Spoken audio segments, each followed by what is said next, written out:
আজকের রেসিপি সর্ষে বাটা। আমি বড় সাইজের বাটাগুলোকে ভেজে লবণ আর হলুদ মাখিয়ে ভেজে নিয়েছি, ফোড়ন দিয়ে দিলাম। এরপর কাঁচা লঙ্কা, পেঁয়াজ, টমেটো আমি পেস্ট করে রেখেছি, মিটটা অ্যাড করে দেব। সামান্য পেস্ট আর কাঁচা লঙ্কা বাটা দিলাম।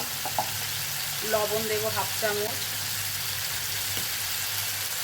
আর কাঁচা কালারের জন্য আমি কাশ্মীরি লঙ্কা হাফ চামচ দিলাম। হলুদ গুঁড়ো দিলাম হাফ চামচ, জিরে দেবো হাফ।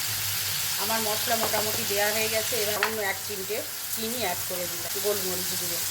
কষানো হয়ে গেছে। এবার আমি 1 বাটি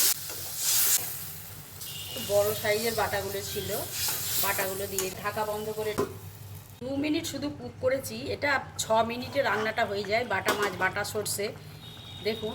এবার আমি সর্ষে আর কাঁচা লঙ্কা বাটাটা আর দেখুন 2 মিনিট রেখে বলে দেব। সর্ষে বাটা রেসিপিটা দেখুন, সার্ভিং বলে সার্ভ করে দিয়েছি। কি দারুণ কালার এসছে।